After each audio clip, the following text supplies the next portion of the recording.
You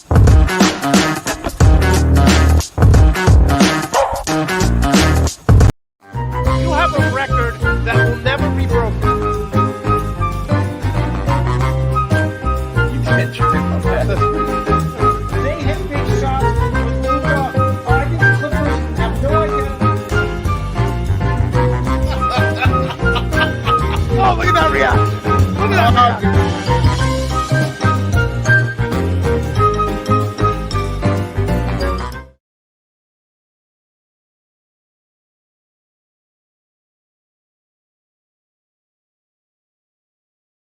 What do you say? What do you know? It's the full Monte Sports Show. It is Sunday, January 30th, 2021. I am your host, Monte Perez, a.k.a. The Sports Whisperer. I want to thank everyone for tuning in last week. Thank you so much. We are building our audience. We had 37 states tune in across the country. 37 states. That is the most we have ever had here on the full Monte Sports Show. That is the most we have ever had here on the full Monte Sports Show. So I want to thank all of you, give you guys a nice cheers here. Again, 37 states tuning in. You can follow me on social media. Not really on Facebook that much, not really on Instagram. I'm terrible at. But you can follow me on Twitter, MonteJP231, and also on TikTok, Monte Perez. Monte Perez 231. I've had over 200,000 views on TikTok, and I want to thank my sister Cynthia for getting me this beautiful Green Bay Packer polo shirt. Thank you, Cynthia, for that. Very nice. We have the best guests all across the country. This week is no exception. It is AFC NFC Championship Sunday. Excited for this. We're going to have John Meyer on talking Chiefs. We're going to have George Lopez on talking Rams. If you remember, I had the Chiefs and Packers going to the Super Bowl. George had the Bills and Rams. I think Greg also had Bills and Rams. Neither one of us are getting both of that right. By the way, let me just start with this. You cannot get a better round of games. They've been talking about it all week. You cannot get a better round of games than what we had last weekend. Every game was a one-possession affair. And just this is what the NFL wants, right? Parity, close-knit games. Quick programming note, we will not be on tomorrow. I have a charity event tomorrow night. I will not be on Monday. We will be back next Sunday and next Monday with Brad and A-Marie. Listen, a lot to talk about with Tom Brady. We don't know if he's retiring. We don't know if he is. A lot to talk about the coaching hires. We'll get into that all next week. We'll get into that if you want. Check out Nuts and Bolts Sports. Ton of articles regarding that as well. And you do not want to miss my take at the end of the show, my extra point on Joe Rogan, podcaster. Apparently Spotify is losing billions of dollars sticking with Joe Rogan and his spread of misinformation. It's not about free speech. It's about being responsible to your listeners, not just looking for clickbait. But we'll get to that in a minute. But of course, we start each show with the good, the bad, and the funny. The good, the bad, and the funny. All right. Let's talk about the good. We're going to have Daniel Goodwin III, come on next week to talk about the Chicago Bears for the bye week of the Super Bowl. But thank goodness they did not go down the Jim Caldwell road. Thank goodness they did not go down the Jim Caldwell road. Listen, they hired Matt Eberflus. For those of you who don't know about him, Colts were the only NFL defensive unit, he was defensive coordinator there, to be ranked in the top 10 in scoring, run defense, and takeaways each of the past two seasons. The Colts finished in the top 10 in the NFL in run defense and takeaways in all 4 of his years, top 10 in points, allowed 3 out of 4, and were least penalized defense in the league in 2019 and 2021. Listen, I'm just going to come out and say it. We say all the time, well-coached teams like a Bill Belichick, like an Andy Reid, they are not penalized. You see when they have their second, third stringers in, they may get penalized. But the Colts, like every team, dealt with COVID, dealt with injuries. And in 2019 and 2021, they were the least penalized team under Matt Eberflus. Now, look, I would have gone with an offensive-minded guy. I would have. because you want to develop your young quarterback. But I think it's a good hire for the Bears. We know that the Bears love defensive-minded coaches. And my thing is, no disrespect to Eberflus, I think he's going to do a good job there. But the definition of insanity is doing the same thing over and over again and expecting a different result. If you're the Bears, you keep hiring these defensive-minded coaches, and you've had one Super Bowl win since 1985. You've had one Super Bowl win since 1985. But with that said, I get it. That's your philosophy. That's where you want to go. So congrats to them. And I think he'll do a good job there. I really do. I think he'll do a good job there. So we'll see what happens there. Now, let's go to the bad. All right, listen. There's a little controversy now. Remember Jeff Garcia, former quarterback of the 49ers? He blasted ESPN's Mina Kimes for her Jimmy Garoppolo criticism. Garoppolo has been under criticism because he has not thrown a touchdown pass in the playoffs. And Garoppolo is saying that, she's never thrown a pass. She doesn't know anything. This is what Jeff Garcia is saying about Mina Kimes. Now, one of the things that really bothers me in sports is, I'll give you a prime example, right? Isaiah Thomas was probably the worst coach, okay, and worst general manager I've ever seen. Think about how bad Isaiah Thomas was with the Knicks. He traded for 3 players while he was the general manager and then the coach of the Knicks. He traded for them. Then he traded them away with the stipulation that the teams who took them were saying you have to pay their salaries. So Isaiah Thomas had 3 players on the Knicks who he brought in and then didn't like them and traded them, but the Knicks still had to pay their salaries. So one of the things that really annoy me is that when the NBA TV puts Isaiah Thomas, NBA expert, this guy was the worst at running. He made Michael Jordan, who's horrible at running an organization, look like Jerry West. That's how bad Isaiah Thomas was. So my point is, just because you played doesn't mean you know more than someone else. Again, Isaiah Thomas running the Knicks was an absolute disaster. Forget about the tons of sexual harassment lawsuits that they had to settle when he was sexually harassing Knick employees. But for Jeff, do we have to assume? Yes, Jeff Garcia, who is, by the way, 58 and 58 as a starting quarterback. The definition of average. Just because Mina has never played the sport doesn't mean she can't give a critical take on a quarterback. We all see Jimmy Garoppolo play. The 49ers are winning despite him. He's the worst quarterback left in the playoffs. Who would you rather have? Patrick Mahomes, Joe Burrow, Matthew Stafford, or Jimmy G? So what Mina said was 100% on point. So for Jeff Garcia to say, oh, she doesn't know, it's sexism, it's misogyny, oh, she doesn't know, she's never played. Jeff, you played, you were 58 and 58. Isaiah Thomas played. He still ran the Knicks and the Pacers into the ground. He bankrupted back then the minor league basketball team when he was he was running the minor league basketball team in the NBA. They went bankrupt because of his decisions. So can we stop with this? If you played, you know more. Yes, I'm sure Jeff Garcia has tremendous insight.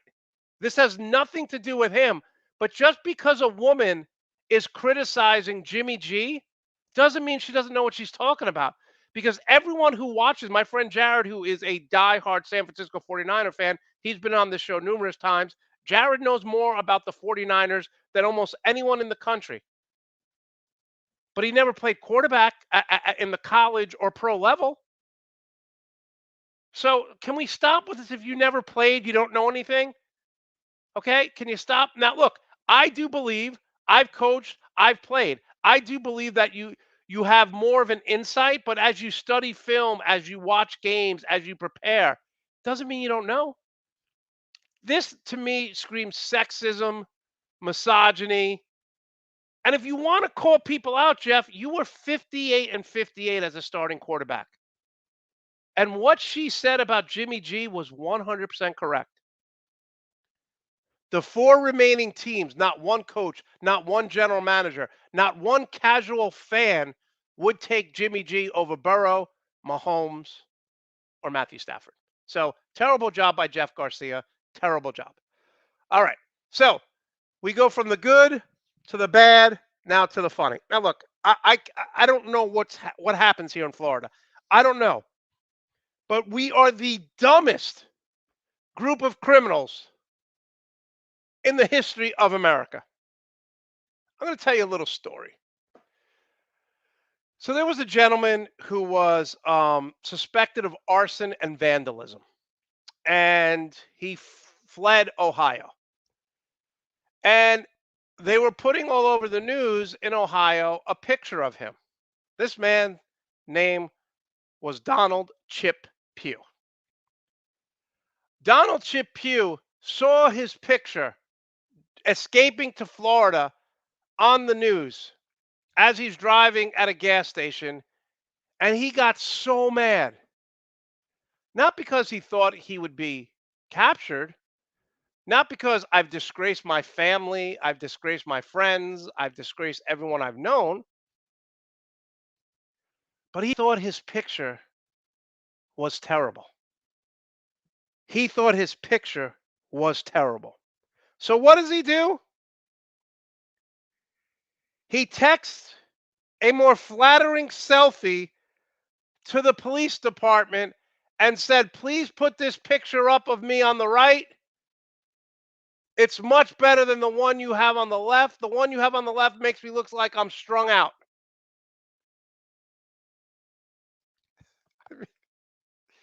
He was angry that the police and the news were using the picture on the left, so he sent them a picture on the right. The police put out a manhunt for this guy, and they arrested him in Florida where he was hiding out. I mean, come on, man. Come on. He was so upset how he looked in the picture. He gave the police an updated photo of him, which led to his arrest. You can't make this stuff up. You can't make this stuff up. You can't. Come on. Come on.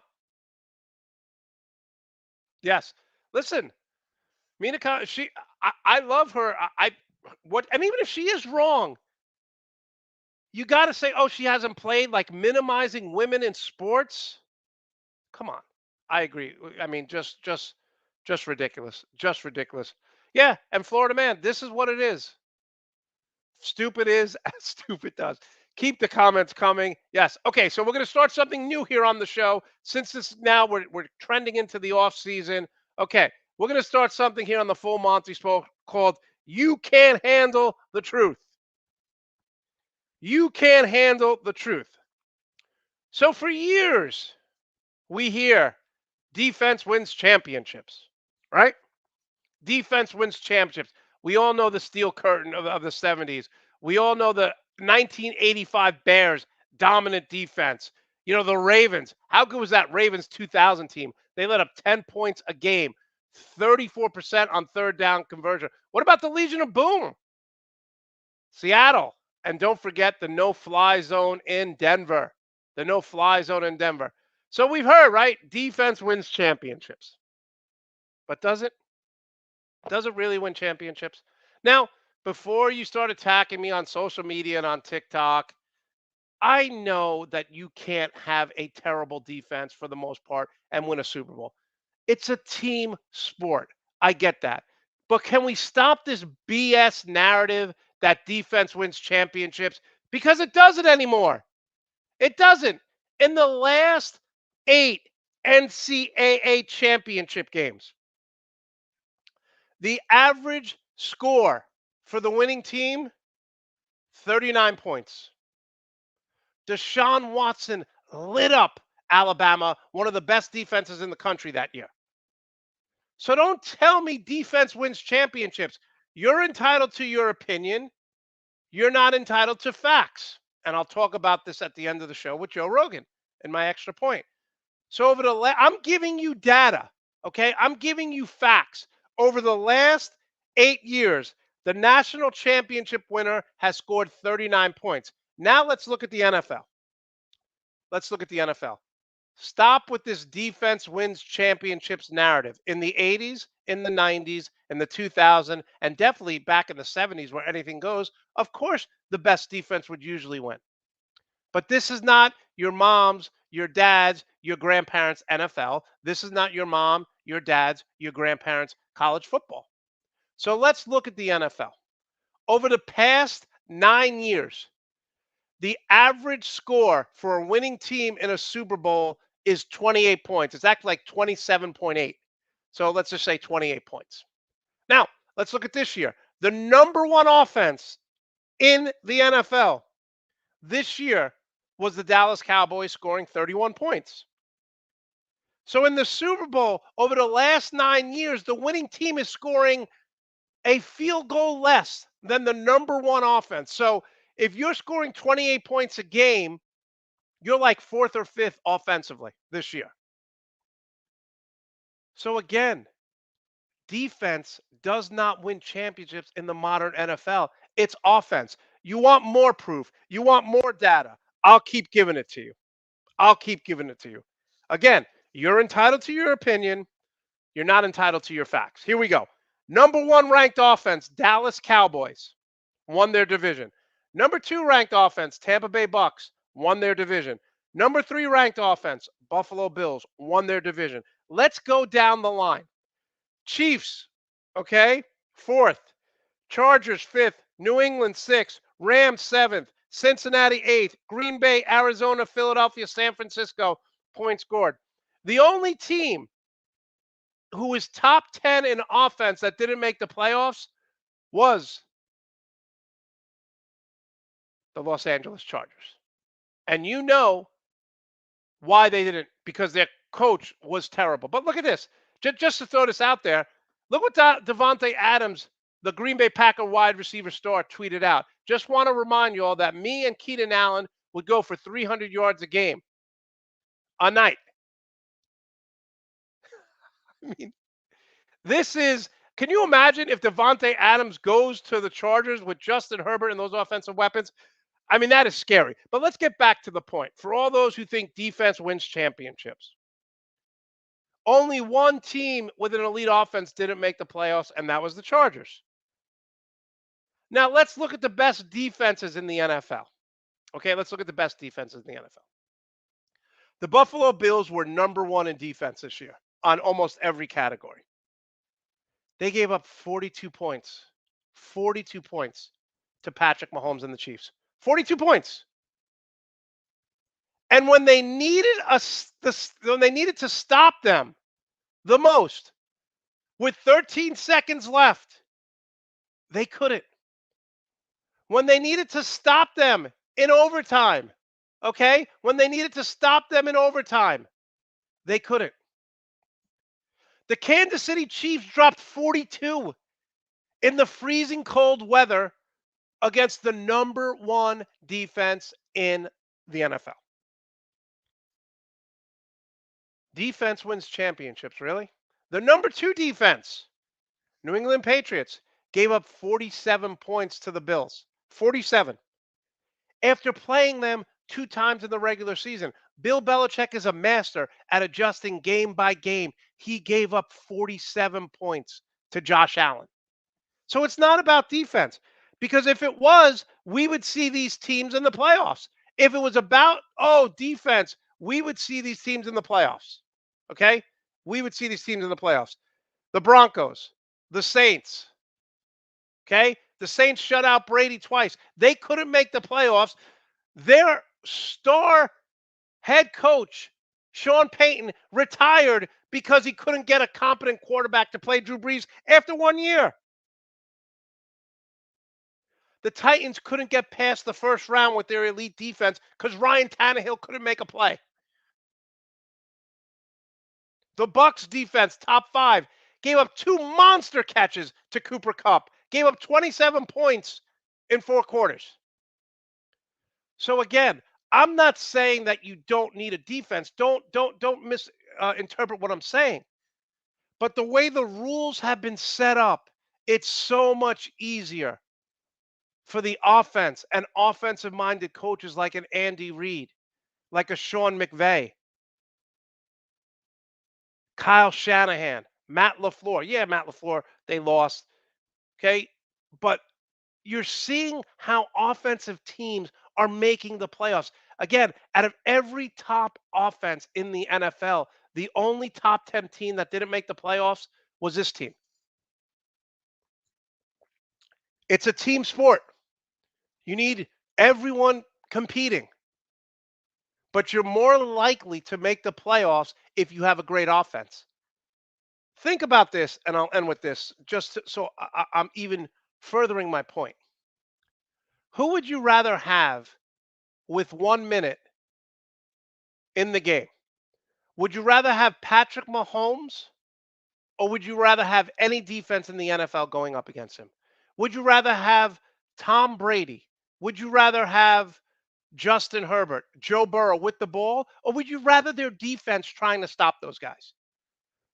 Of course, you want your quarterback with the ball with a minute left because everything favors the NFL. I get into arguments with Greg, with Jared, with people on social media all the time saying, oh, it's a team sport. And they're right, it is. But you're more likely to do much better if you have a better offense than you do if you have an elite defense. Because we've seen the Tampa Bay Bucks, the New Orleans Saints, the Tennessee Titans struggle when they need to get a stop. The Buffalo Bills were the number one defense in the NFL. They gave up 42 points to Patrick Mahomes. They couldn't stop him with 13 seconds left. Couldn't. They couldn't stop him with 13 seconds left. So you can have your defense. You can have, and nothing, no disrespect. These were the greatest defenses of all time. Greatest defenses of all time. I mean, teams were scared to play the Steelers, the 86 Giants, the 85 Bears. Teams were scared of the Ravens. They didn't want to go over the middle because they'd get creamed. But now the rules have changed. The NFL wants scoring. The NFL wants, believe it or not, they want this game. They want the 42-36 game. By the way, do you know how many people have told me I've watched this game again on the NFL Network and they've watched it again?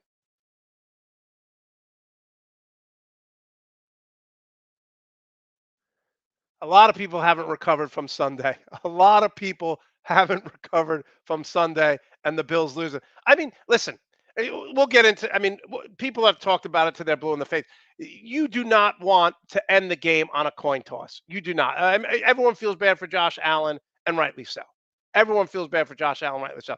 It was, but you have to admit, even if you're a casual fan, that was one of the most exciting NFL weekends we've ever seen. Look, and my friend Andrea, look, I watched it 3 times. I've watched it 4 times. Yeah, you know, I'm sure Pam is very unhappy with Tom Brady and the loss that they had. And look, Tom Brady did what he had to do, right? He came back. They were down 27-3. And then Cooper Kupp makes a huge, huge play. Huge play. And by the way, I'm not getting into the Tom Brady situation because part of the failure of the media over the past few years is they want to be first. They don't want to be right. They just want clickbait. They want views. One of the lessons I learned early on in writing, I wrote something down because I heard it on Mike and Mike in the morning. And I was writing an article about the Jets, and Mike Greenberg's a diehard Jet fan. And he said something, and I was like, oh, he must know. He has access to the Elias Sports Bureau. He has a team of 10 people doing research.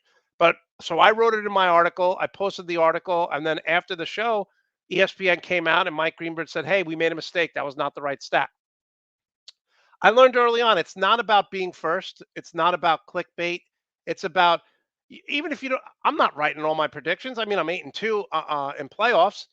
And I got killed. I said this last week. I got killed talking about the Green Bay Packers beating the San Francisco 49ers. I'm not always right. I don't want to always be right. I have people on this show who disagree with me all the time. I don't want people to come on and say, yes, everything you say is right, because I'm wrong all the time. Not all the time.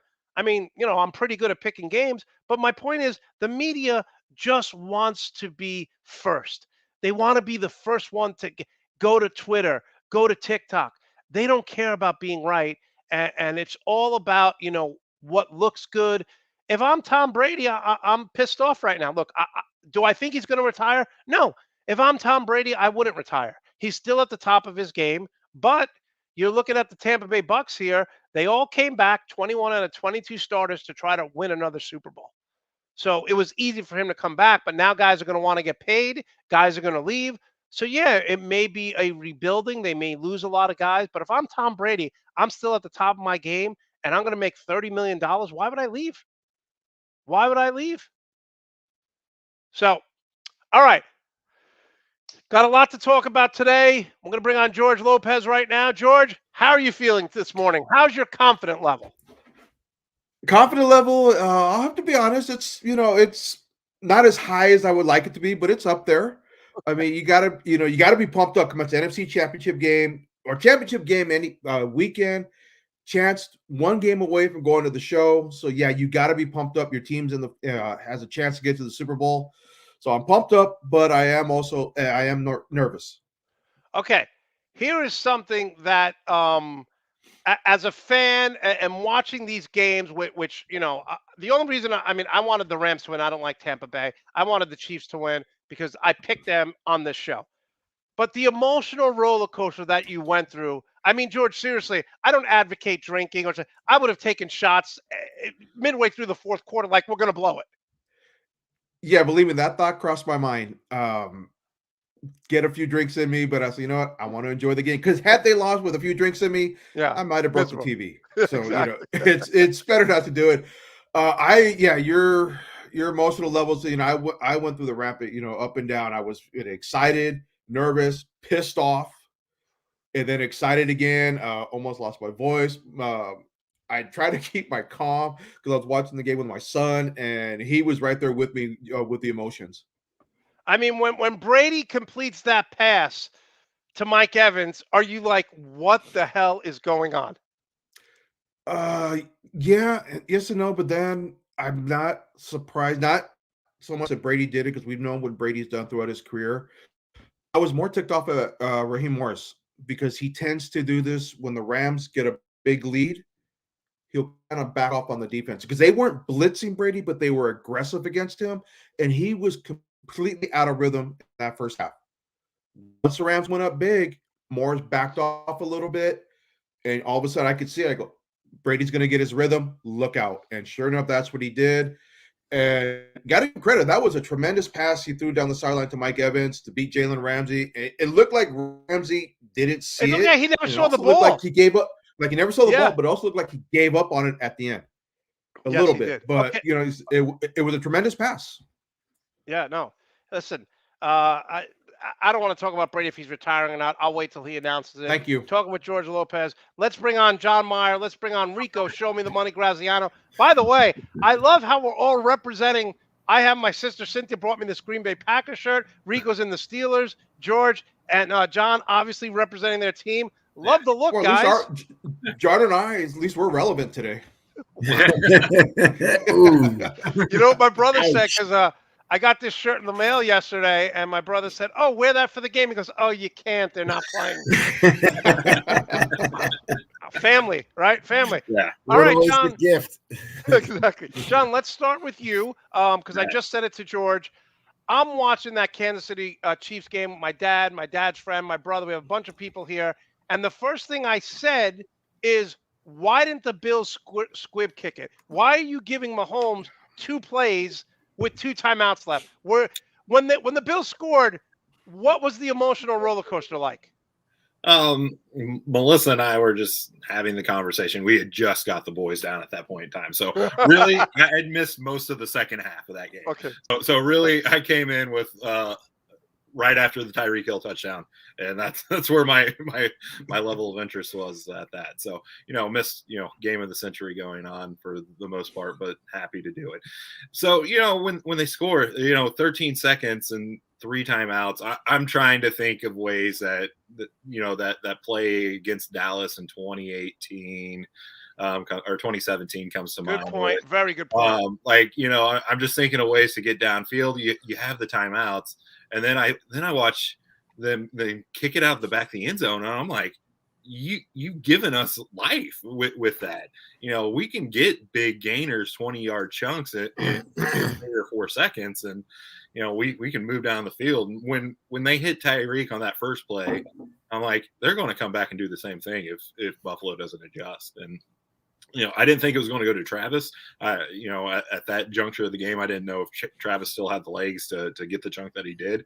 But yeah, they were ready. There's something that team and those 2 players in particular, the chemistry that they have, it's pretty magical to watch. And it was a roller coaster of emotions. For 95% of the season, I have all the faith in the world with Harrison Butker, but then in the biggest game of the year, he misses an extra point in a 50-yarder, and you have that little bit of doubt. And when they lined up, I'm like, okay, we're going to overtime. We got to win the coin toss, because that's where it falls in today's NFL. And you nailed the nail on the head when you're talking about.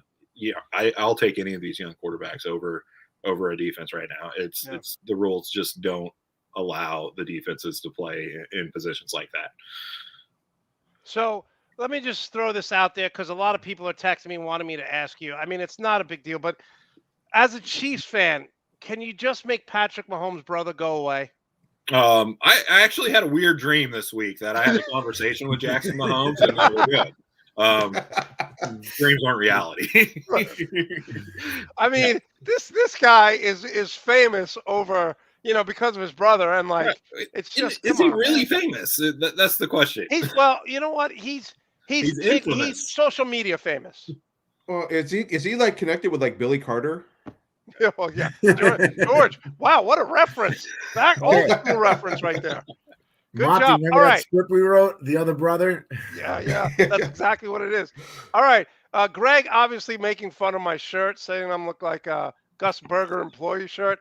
I'm going to wear the shirt out today when I go get food. All right, Rico. So we're talking about young quarterbacks. We're talking about teams that really. Just talk for a minute, because I posted a video. I was wrong about Big Ben. I thought he underachieved. But anytime you could win 2 Super Bowls in an era with Brady, in an era with Peyton Manning, talk about Big Ben retiring. What he meant to this city. Well, he meant, when you think about it, when you look at Ben, sorry, my glasses, the reflection, he's never had a losing season.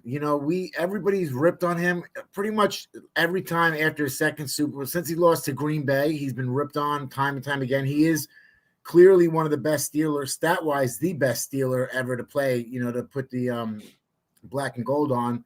And, he meant a ton to this team. Again, no matter what happened, you knew you weren't really going to have a bad, you were always in the game with Ben, or you were completely out, within the first quarter. You were either off the field within 4 interceptions of halftime, or you were in the game to the end. And, he meant a ton, and it's going to be tough to replace him. Rico, when we talk about, great Super Bowl moments. Let me get you off camera here. When we talk about great Super Bowl moments. You kept me on the whole time. I thought it made it a little better. When we talk about great Super Bowl moments, right? You could talk about the Eli Manning pass where he caught it in his helmet, but the Big Ben throw against the Cardinals on the sideline. For fans who don't know, the Steelers were going to lose to the Cardinals, and Big Ben came down and made one of the best throws I've ever seen in a Super Bowl. Do you know that play? I remember when I was watching it, and I'm like, "Oh my God, it's over!" Larry Fitzgerald, with 2 minutes left, just scored a 75-yard crossing pattern. I was like, "It's done." And then the announcer goes, 2 minutes is too much time for Ben. And then I looked at my friend. He's like, "It's too much time." And I was like, "Is it? Is 2 minutes too much time for him?" And he's like, "Yeah, you'll see." And he went right down the field, and that catch in the corner, that ball, that poor defensive player, the guy that was right there, that poor guy. There was no stop. The greatest defensive player couldn't stop that catch, which made it really great. So, and you know what? How times have changed, Rico. because we say that 2 minutes was not enough time, and then Patrick Mahomes has 13 seconds, and I it's not know. enough time. I actually So- said to my friend, I said to him right before they threw that touchdown, I said, if they score, we're at the point of no return. Like they can't catch up. And he's like, definitely. He's like, we're at the end of the game. And I was like, okay. So when they scored, I thought it was done. That was a great Goat. great That's what drive. happened. The goat walked Great on catch. the field. All right, George, I want to talk about something. The NFL is a copycat league, right? We're seeing dual threat quarterbacks now. We're seeing more people go for it on third down. But what the Rams have done over the past 2 years in trading away their draft picks for Stafford, Odell Beckham Jr., Sony Michel, Von Miller. This is what the Lakers did a few years ago when they gave up all their draft picks, and it worked because they won a title. Is this the wave of the future? Because why would I invest in a quarterback or a young let's take the wide receivers out of it, but a young defensive player when I could just go out and give up my draft picks for proven commodities? I don't think it's the wave of the future because not a lot of teams are willing to take that risk. You got to know what you're doing with the salary cap. And I've said this many times, the Rams they give away their first round picks because they have a great scouting department. They know what players that they look for, what type of player they look for in the middle to later rounds. So they're able to get those diamond in the roughs that a lot of teams might pass on. So McVay, Les Snead, they know what they need, so they don't have to get that big name player. Now I'm glad McVay came in after they drafted Aaron Donald because we may never have gotten Aaron Donald with the Rams. Right. But I don't see other teams doing it. There's a big risk with it. Plus, you got to know how to really manipulate the salary cap, and the Rams are very good at working the salary cap. That's why what they're doing works for them. I want to bring up a point here that Bills Mafia brings up. This is amazing, right? Josh Allen started a foundation, and all these people donated after the game because someone put out, hey, why don't you donate? I think it was $13 or something like that. Yeah, so the great class act from Chiefs fans for doing that. Class act. Okay, speaking of the Chiefs, John, I mean, I got to be honest. If Rico knows this, I'm pretty good at predicting 5 years ahead. I may not be good predicting year by year, but I said day by day. Wow, Rico. If I'm picking a quarterback, running back, and wide receiver, I'm taking Mixon, Chase, and Bengals over the Joe Burrow over the next 5 years. Whoa. Wait, am I hearing Monte's taking Mixon? Yeah.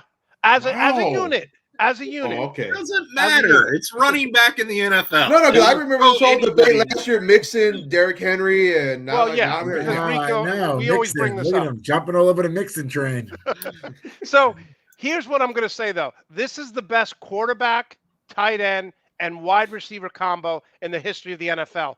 Make the case, John. Am I wrong? There's really no case to be made. Thank you. There was never any time where Brady and Gronk had a standout wide receiver, a top 5 wide receiver that you could kind of, outside the 3 seconds that Antonio Brown was a New England Patriot. You can't. Just what they do on a game in, game out basis is we just haven't seen it. Right. Travis Kelce is the best tight end in the history of football. I will argue that all day long. I grew up watching Tony Gonzalez, who has all the stats in the world. There's things that Gronk can do that Travis Kelce won't ever be able to do. But he played with the best quarterback in the history of football. There's no case to be made if you're removing the top wide receiver or the top tight end out of the conversation. And Patrick Mahomes, when this is all said and done, is probably going to have the best stats in the history of football. I don't know if he'll put a complete career together like that Brady did, but I think stats-wise, there's no doubt as long as he stays healthy and keeps on the trajectory that he is, he's going to be the top stats quarterback in the history of the league. Well, people will say Randy Moss but Randy Moss was there for a cup of coffee. Let's be honest. They went 18-0. But I'm talking about longevity. Wasn't there. The tight end wasn't there. So right. But I'm just saying, George, you made a face. How can you argue what we're presenting here with this is the greatest trio to ever play the game? Well, George? I was thinking more, and believe me, I have them ranked up there because I do agree. I think Kelce and Tony Gonzalez were the two best tight ends, who have played the game. But I was thinking like in the 49ers with Joe Montana, Jerry Rice, and then the tight end I couldn't remember the name of the tight end they had. But I was thinking about it. Dallas I have Clark? to agree. No, not Dallas Clark. Clark. No. It was Clark. No, Clark was a wide receiver. Dwight Clark. No, Dwight Clark was a wide receiver. Yeah. So that thinking that I couldn't remember the tight end from the Bill Walsh days. Yeah, I have to agree that this trio is probably the best trio that has been playing together. It's just amazing to watch them. Kelsey is like another quarterback on the field. I mean, I'm pretty sure, John, you've seen the clip. Yeah, where he told amazing. Mahomes, "Hey, I'm going to do this." And do it, Kelsey. Do it, Kelsey. The Bills had me. What is he talking about? Yeah. But you look at and John brings up this point, Rico. Levi said on the show this year, your friend, that Mahomes may be the best ever when all is said and done. I mean, when you watch these guys and what they keep doing in and out, and this is my criticism for Aaron Rodgers, and what I said. If Aaron Rodgers doesn't find Devontae Adams, he pouts the whole game. We've seen elite quarterbacks look at what Josh Allen did. He went to his third or fourth wide receiver in the championship game. The guy had 4 touchdowns. He'll find a Pringle. He'll find the backup tight end. Mahomes makes everything go, but the skill position and John, why don't they use Tyreek Hill in the playoffs for punt and kickoff returns? They started doing that in Buffalo. Just do it. I know you don't want him to get hurt, but he's the most explosive player in the NFL. He is, and you've seen the punt return. He said it. He was gassed after that first year. Right? Yeah, they all were. 6 years in the league, man. And the Chiefs have played how many games over the last 3 seasons? 4 seasons now, because we're in our 4th straight AFC Championship game. They've played way more football than anybody else has, and these guys, yes, they're world-class athletes, but age catches up with everybody. It finally caught up with Brady, I guess. Yeah. No, listen. I'm always shocked that their running backs aren't for that trio, to not have a premier running back. I feel like just an average running back would be great with those 3 guys on the field.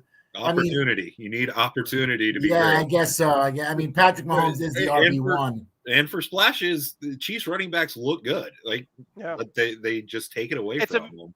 It's amazing because Clyde Edwards-Helaire, the first 7-8 games of his rookie year, they're talking about rookie, and then he gets injured. And again, we know Andy Reid doesn't really care about the running game much. And look at this, people, we're going to represent the 49ers. We are going to represent the 49ers. But Jimmy G, for all his good looks, is the 4th best quarterback remaining in the NFL, right? I mean, you guys wouldn't take him over your quarterbacks right now. I would, because we don't have a quarterback. I'll take you, Monte. Well, Rico, let's talk about that, because I'm hearing Marcus Mariota.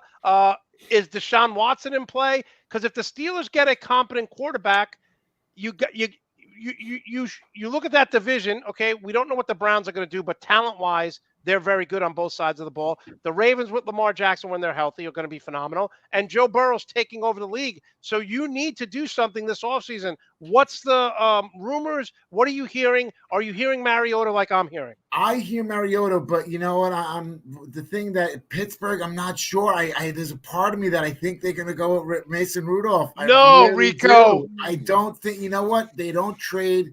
They don't make splash trades. They don't trade their number 1 picks. They hold their draft picks as like high commodity. They don't make moves like that. And they've hung on to this kid for years.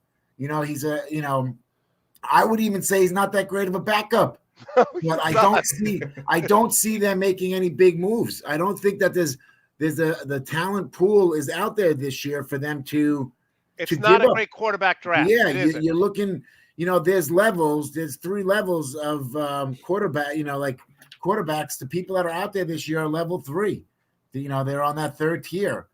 I mean, Garoppolo is great, but I mean, what's his cost? You also have to get a salary cap this year. These teams. Kansas City knows Patrick Mahomes' first 3 years before the $1 billion contract, $500 million. It was great. You had a Patrick Mahomes for $2 million. Against the salary cap. That's how you build the team around that. So like a $40 million quarterback is tough to carry for nowadays. Now, Rico, I'm assuming that they're not changing offensive coordinators in Pittsburgh, They correct? should. They should. Well, the reason I asked is because Mariota is better suited as an RPO quarterback. Yes. And that's not what they run in Pittsburgh. No, exactly. But it's just his name's one of many flying around. Pretty much everybody who's a free agent quarterback or who's on the trading block has been brought up. Yeah. Mariota more than I'm used to hearing, because I'm kind of surprised, because again, he doesn't seem to fit their scheme, and he hasn't proven enough to, the money. I mean, he's making great money this year. What did he make to be a backup? 16 million? He made $6 million. Yeah, they paid him a lot of money, and in spots he did well. Remember last year he came off the bench, and they should have beat the Chargers, but Justin Herbert came down and won it. You'll never forget that game. You loved that game. That was Justin Herbert and Mariota, Oregon Ducks. Rico, I'm going to throw a name out there, and I haven't heard anyone associate him with possibly even ending up in Pittsburgh, but I just want to get your opinion on it. Derek Carr. Derek Carr's a slinger. I say it all the time. Like people. I don't know why people love hating on the guy. You know what I'm saying? Like, I don't know why people love hating on him, because when I watch him, I'm like, he's a slinger. He throws the ball. He's a good quarterback, and he doesn't. I would put him in the B tier. He's not an A tier quarterback. We know the A tiers, but he's a B tier, solid.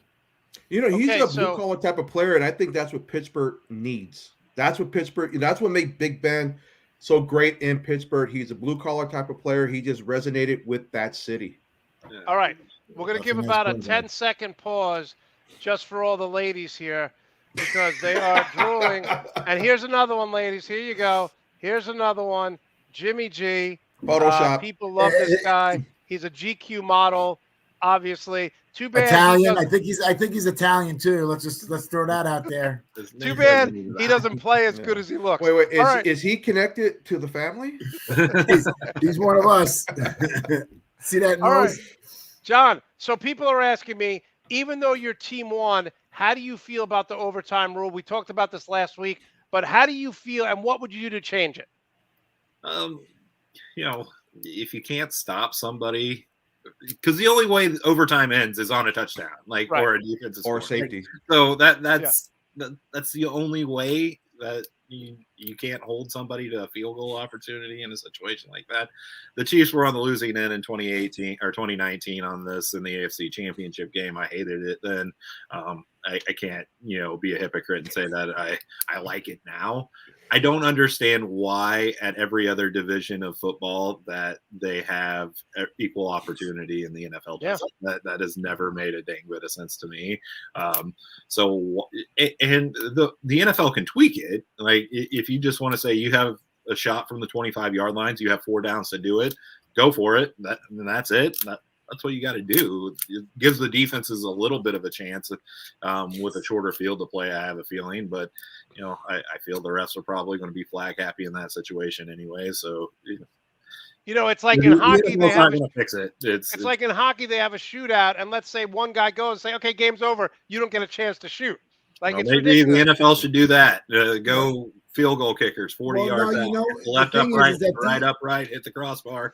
If you but the only thing, a lot of people by the fourth quarter, by the overtime, they're so gassed, and it seems like it's so much easier to score a touchdown in that situation. I mean, I agree in a part like, hey, it's scoring a touchdown. It used to just be a coin flip, a coin flip and 3 points, and that was it. Now we give you this newer rule, and I think that, because what are we turning into college? Touchdown. Yeah. I think what they should do is, outside of a safety, if the team that possesses the ball, like I said this last weekend, if Kansas City had the ball and Buffalo got a safety, game over. But I think outside of that, if Kansas City scored, okay, Buffalo, you get a chance. And if both teams score a touchdown, next points win. Then it goes sudden death. And the NFL can't say they can't change rules, because I read something that the last time the Bengals were in the AFC Championship game back in 1988, 2 hours before the game, the NFL changed the rules about how the Bengals were running that no-huddle offense and what they could and couldn't do. So you can't say they can't change a rule.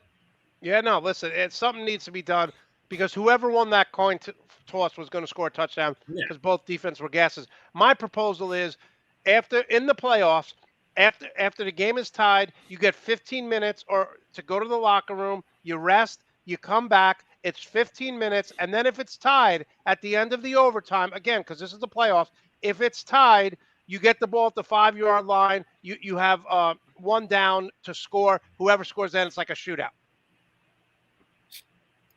Could Agree? you Disagree? imagine Josh Allen? I And didn't Patrick understand Mahomes that doing whole that? second.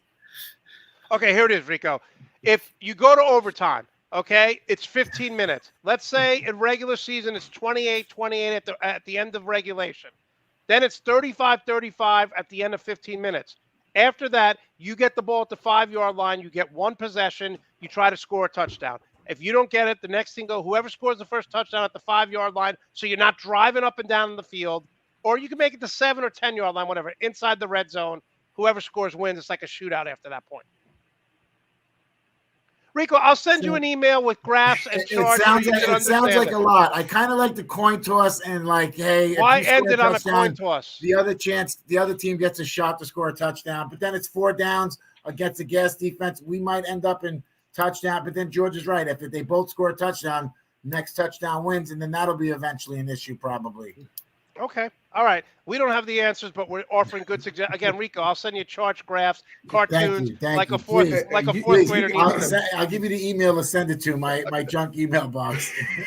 And you got to remember, all the it's emails I early sent out here in Rico's mail. California for Rico and I. That is true. All right, George, let's talk about the games today. Everyone's fired up. My dad said the other day he's a little depressed, Rico, because he knows football season's coming to an end. Is this what happens with you guys? George, do you start getting depressed? Yes and no. Normally, once the season ends, I start looking into, okay, how are the Lakers doing? And I know we'll get into that later. Right. Spring training's usually around the corner, but that seems like it's going to be put off for a while with baseball. Contract, And I got, then I got the LA Kings with hockey. So, but yeah, it gets a little depressing that, once we get to February, like, okay, NFL's actual games that matter are done until September next year. But at least you and John are relevant while Rico and I are the weakest link. So let's just move on. George, who has more pressure today? I think all the pressure is on McVay and Stafford. I think they need to do what they did last week and get off to a huge start because they've lost, 3-7 and 5-6 in a row. They've lost to Shanahan. Yeah, 3-7, lost 6 in a row. It's not so much getting off to the fast start. It's maintaining it. That's been their problem. They haven't finished. They have had issues closing out games. Last week, 27-3, and I mentioned this earlier. Morris kind of pulled the reins back a little bit. Brady got into his rhythm, and we saw what Tampa Bay did. San Francisco, week 18, up 17-0. Momentum switched right before halftime. 3rd and short. McVay went 5 wide, sack, punt. San Francisco drove down, kicked a field goal. That completely changed the momentum of the game because we were dominating that first half against San Francisco. And when the momentum shift, San Francisco came out like gangbusters in the second half, and the Rams just never recovered. So, yeah, I think the pressure is on McVay, and this is why the Rams traded for Matt Stafford for this game, this moment. It's time, and he's actually done what people didn't expect him to do, I think, because, he's 0-3 in the playoffs. He's never done anything. He has played the best football this season for the Rams the last 2 weeks. George, he looking cool under pressure. Do you think it's something to be said about this? We always talk about the Mets against the Yankees, like the little brother, the Clippers against the Lakers. Sean McVay was under Shanahan, and there's a story that came out this week that before a rain game, Sean McVay's job was to write all the plays on the board and laminate it, but their laminating machine was broken, and Kyle Shanahan flipped out against him. So the 49ers are saying you can't lose to Lamination Boy, which I thought was pretty pathetic. But is there a thing that maybe, listen, he's always looked up to Shanahan, like Shanahan may be in his head, because the Rams are too talented to lose 6 in a row to the 49ers. No, I don't think Shanahan's in McVay's head. No one's talked about this. Remember, they come from the same coaching tree. They come from the Mike Shanahan system. Kyle Shanahan knows this system, obviously. It's his dad's system. McVay runs it. He knows how to attack it. He knows how to counter it. That's the one thing no one really talks about. McVay, as great as he is as a coach, the one criticism I do have about McVay, his in-game adjustments. Sometimes he doesn't make. Sometimes he gets real stubborn. I've called it the Mike Martz syndrome because I remember when the Rams lost to the Patriots Super Bowl 36. John, you like that, huh? You like Mike that? Martz didn't adjust, and McVay again when they lost to the Patriots a couple years ago, McVay didn't adjust to what Belichick did to him. And Rico. that's what he's got to do. He's got to make adjustments. Rico, And I you know think who he's gonna Mike do that Martz today. is, right? Or do you want me to send you a chart and graphs of Mike You might Martz? have to send me a chart and graph. I have no idea. I just when George talks, I know it's like learning. It's like taking a class because It's like the LA he refers to things encyclopedia. from the '80s that I'm like, what's he talking about? All right, The tight end from the 1985 Rams team. he'll know who he is. Oh, David Yeah, Hill. probably. Oh, David Hill. Yeah. David Hill. See, All right, there you go. again. All right, all right, John. Listen, I'm looking at this game, and Joe Burrow came out and said, I'm tired of being called the underdog. We expect to win. I think he's going to play very well. I think that I think Chase is going to have big numbers. I think this is good. I had it 40-30. You're expecting a high-scoring game, right? Oh, I think some points are going to be put up. I just don't know if that line is going to hold up. Like 7.5, right? He can say whatever he wants to say about SEC stadiums, and SEC stadiums are loud. But anybody who's ever been to Arrowhead, when a sack happens, that place is electric. Yeah. I'll pull a George here and go back to 1990, where Nice. John Elway had to ask the referees to quiet down the stadium. John Elway, Arrowhead reminds me of the old Orange Bowl. yeah. As loud as that place gets for an outdoor stadium, that place. Grant, I've never been to Kansas City, but you hear it on TV. It's like that place gets loud for being outdoors. Yeah. And I can't really say that I've been to a whole lot of NFL stadiums, but it's a different environment. I think gates opened up at 9 a.m. local time here. You get those guys drinking for 5 hours before kickoff. It's rowdy, guys. So, and Joe Burrow may not be rattled, but if that offensive line can't communicate to one another, as patchwork as it is, it's going to be a long day. Frank Clark lives for moments like this. You can put up with 18 or 19 weeks of Frank Clark being a mediocre defensive end, but he smells blood, and I think he's going to smell blood today.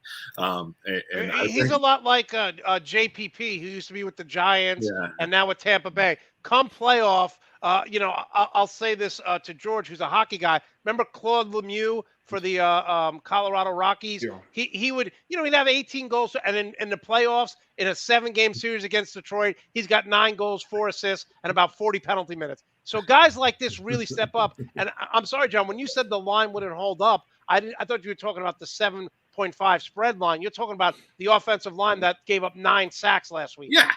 I don't think Kansas City's going to go out there and have nine sacks, but I can see it being a 4 or 5 sack performance. And I hope to God Spag's seen what did not work, 4 weeks ago. Right. You cannot press those wide receivers and bring the house. That's not going to work. Jamar Chase will eat you up with that. And Joe Burrow, as good as Patrick Mahomes is against blitz, Joe Burrow is as good, if not better. He lives for moments like that. His accuracy is the best in the league. And that's with a lot of really, really good quarterbacks. The kid, you're not going to rattle him. You got to rattle the pieces around him. But Kansas City did I'm sorry, I was going to say Kansas City did a tremendous job last week taking away Stephon Diggs. He was not relevant in that game. And Cole Beasley either. Yeah, but Gabriel Davis had 205 yards and 14. Yeah, he had 205 yards. And like Monte mentioned about Aaron Rodgers, like Rodgers last week, he forced everything to Devontae Adams or Jones. He had other players open. He didn't go to him. Josh Allen, like, okay, you want to take away Diggs? I'm going to go over here. And Joe Burrow's got Higgs. Boyd, Higgins. He's got four targets he can hit. So I'm actually looking forward to this game. Perrine and Joe Mixon. The offensive weapons that Joe Burrow has to his Yeah, everybody thinks this game's It's gonna be a lot. great. Like I think the weapons around may not be the top end talent that Kansas City has, but across the board, I think they're better. I think Kansas City blows this game out. I think by Wow, really? third Wow. quarter. I think by third quarter, I think they take up Mahomes in the middle of the fourth. That's where I'm Wow, seeing this. no Wow, respect we for called the blowout. Kansas City. 7.5 respect- points. no they respect know for something. Cincinnati. It almost sounds stupid to not bet. The Bengals beat them. Why are they getting 7.5 points? You know what I'm saying? The last time they played. Well, And you the have to look Bengals at what played you know great, right? what They Kansas scored, City's what done was it, offensively the 80 last 2 points weeks. between about more than 80 points. Like it's not. I don't think it's going to be the game that people think it's going to Wow. be. Wow. Okay, well, and thank you, Greg, because I was talking about the Colorado Avalanche, and I said the Rockies. Thank you, Greg. Rico, so Greg. as someone who watches the AFC North, you know that. Listen, I'm not paying Baker Mayfield $30 million a year, but you look at Lamar coming back healthy. You look at Joe Burrow. Are you like, man, we're in trouble? Do you realize how good Joe Burrow is? Can you appreciate it as a Steeler fan, or you're like miserable every time you see him play?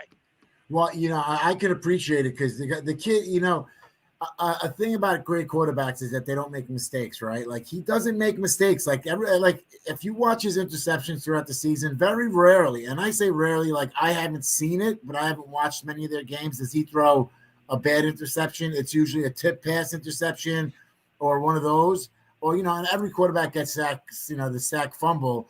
But looking at, as a Steeler fan in that division, it's going to be tough, but every year they do something. They pull it They out made the playoffs. every Yeah, year. they made the playoffs. They have heart. I don't know how they do it. I have no idea. I've seen teams that I'm like, we're terrible. Then we went 11-0 2 years ago at one point. I mean, and I was like, I have no idea how this is happening. I knew it was going to crumble, and it did, but it was just they have heart. They have heart, and that says a lot.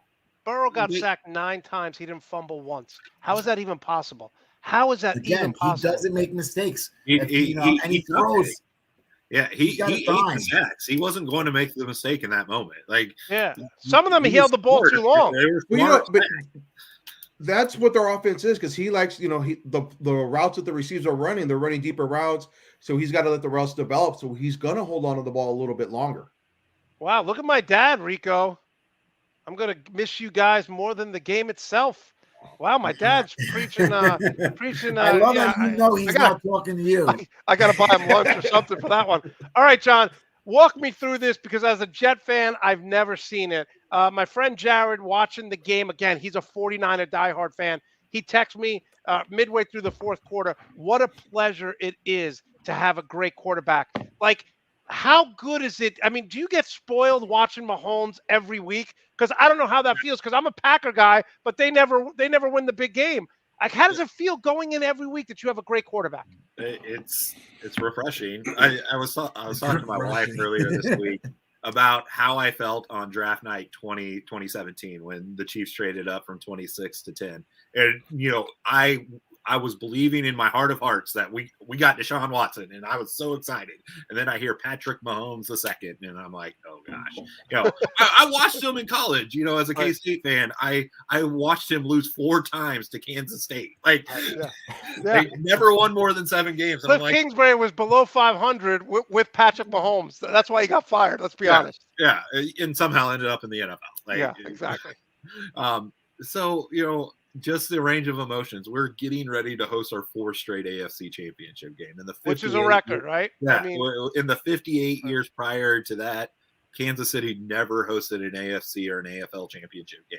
So we are spoiled. It's ridiculous, and maybe this is just life balancing out from so many bad years of frustration. Prior to that, I seen games started live with Steve Bono and wow. And Halco, that kid out of Pittsburgh that started 2 games randomly for the Chiefs at one point in time. Just so many bad quarterbacks. We got washed up DeBerg and washed up Elvis Gerbach and, anything that, San Francisco wanted to have as a backup quarterback, Kansas City thought they needed to bring to Kansas City and roll them out. And it was just so bad. And then we got Alex Smith was the right quarterback for the start of the Andy Reid era here in Kansas City. He stabled a franchise that really needed some stability. He was never going to win a Super Bowl. I think we came to terms with that early on. In 2015, we rejoiced here in Kansas City that we won a playoff game because we hadn't won a playoff game in 20 years. Wow. That's how bad it was. Was it Montana the last time you won a playoff game? Yeah, against Houston? we won the the Oiler game, right? Yeah, Houston, Houston. yeah, 93 or 94, and then we went to Buffalo and lost that AFC Championship game. Yeah, that was the last game, and that Buffalo game was Joe Montana's last game as an NFL player. So, that's where we went, and there's something that really sucks about being mediocre. I'm living proof of that, so it's okay. I live it every day. I've gone through 10-year periods with the Rams where they just sucked. Yeah.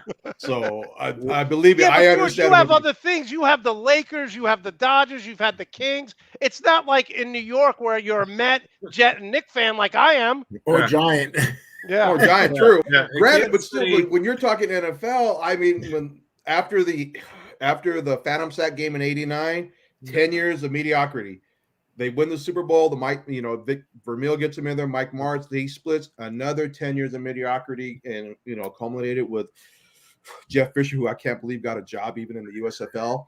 And now we're back up with Sean McVay. So I've gone through basically almost half my life of watching mediocrity with the Rams. Yeah. By the way, John, I have you on the show for several reasons. Never in my wildest dreams did I think I'd be posting a picture of Bono with the kids. So thanks to you for that. If you want to see the slowest 76-yard touchdown run, YouTube Steve Bono versus the Cardinals. That is amazing. I seriously think it took 45 seconds of game time for him to score a touchdown. That's awesome. Marty Ball at its finest. He runs a 7-40. 7-3. He runs. What they say, you could clock his 40 with a calendar. With That's a how slow he was. Sundial, yeah. Yeah. All right, let's break these games down. First, Rico, you already tipped your hand here. You're saying the Chiefs blow them out, and then we'll get to John.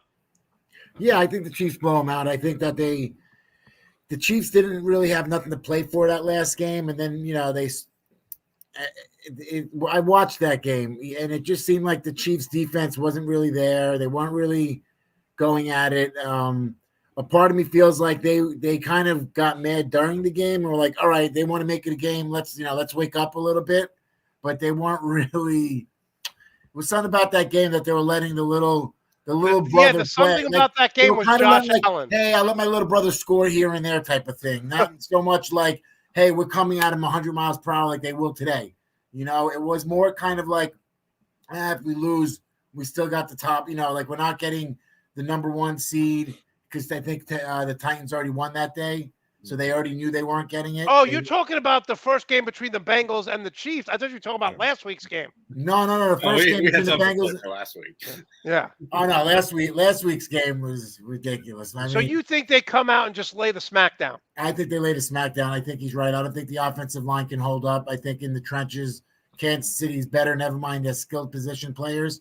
Just remove them alone. I don't think in the trenches that they Greg, on point of the game time. And how about this? Exaggerate, Greg. Come on.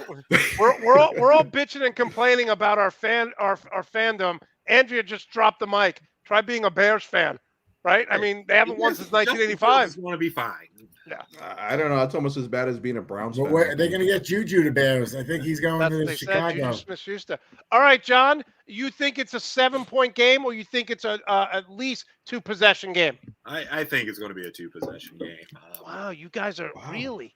Yeah, I think 36-20 is kind of what I pegged there right at the end. So barely a 2-possession game.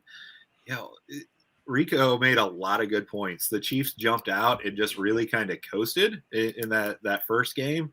And then the second half, when they probably figured that they needed to trigger it back on, Cincinnati had confidence, and when that team has confidence, they are a really tough team to beat.